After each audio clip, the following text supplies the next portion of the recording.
Okay, campers, this is our last story for the week. And I wanted to give a little backstory on it before I get into it.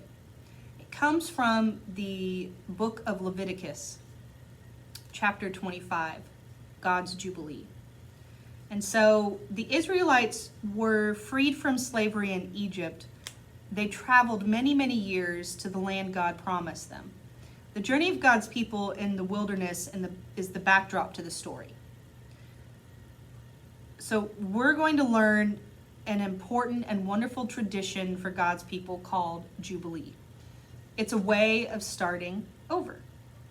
When we are given that fresh start, we feel, we see, and we trust how God's abundance is meant for all people in creation.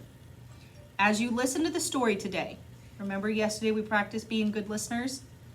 As you listen to the story today, think about what it's like to have a fresh start. Think about what it's like for you, for anybody, to have a fresh start. So our story begins.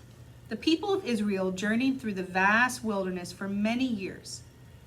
Finally, they arrived at Mount Sinai, where they rested. God gave instructions to their leader Moses for their life together in this new land. These were the things God said. In this land, we will practice Sabbath together. This will happen not only on the seventh day, but on the seventh year. For 6 years, we will do our regular work and plant seeds. We'll grow, prune, and harvest fruits. But in the seventh year, we'll let the land rest. Even the land needs peace and quiet. Everyone will be able to harvest and eat whatever the land gives us in the seventh year. In the 15th year, we will celebrate Jubilee together. This will be like the Sabbath every 7 years, where we'll let the land rest. A fresh start for the whole community. The land and the people and everyone will go to their own homes and be together in joy.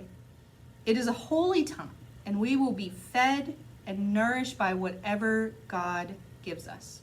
It is a holy time, and we will be fed and nourished by whatever the land gives us. In this time, we will respond with justice by giving fresh starts. This means that we will be fair and honest to one another. We will take care of those that are sick, alone, old, or just need help. We will welcome people who are from different countries, and they will be like family. We will work for people's freedom. We will all work together to help everyone rest and rejoice in God's abundance. I will bless the land during this year, so you do not have to work the land. I promise, we will all be fed and nourished by the land's gifts. And don't forget, you can use your little puppets at home to kind of like play along with while I'm telling the story if you want to rewind it. Or you could do that with your family, or even there's a script that's included in your packet where you could have multiple readers read and act it out in your living room or at the kitchen table.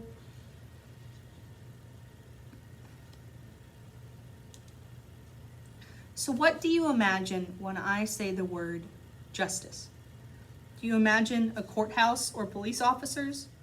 Do you imagine when someone hurts you and they are punished for it? Do you imagine it's like equal treatment?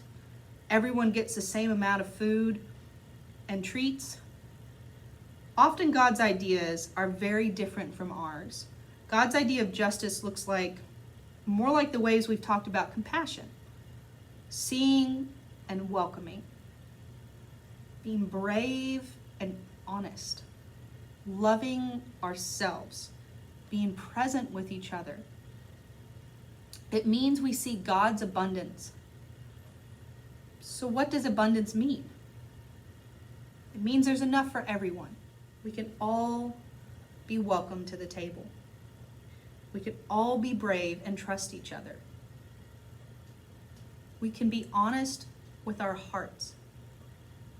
We can give and receive care. And we could do the work with God to care for all of creation. So here are some questions to ponder. What were some of the things God wanted the Israelites to do, and why? What does it feel like to rest? Now, it might feel different for you on how you rest compared to how the Israelites rested.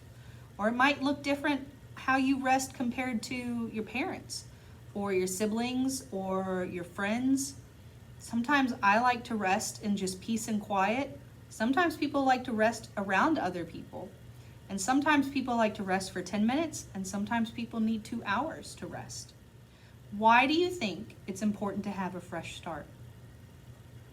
Why do you think it's important for the land to rest? If you ever get a chance, talk to some of our local farmers here in Pope County or Johnson County or in Arkansas. You know, Arkansas is a very rural state, meaning we have a ton of farming communities, and agriculture is our biggest commerce here. Just in Pottsville, we have some rice farms. We have tons of tomato plants that are being grown around.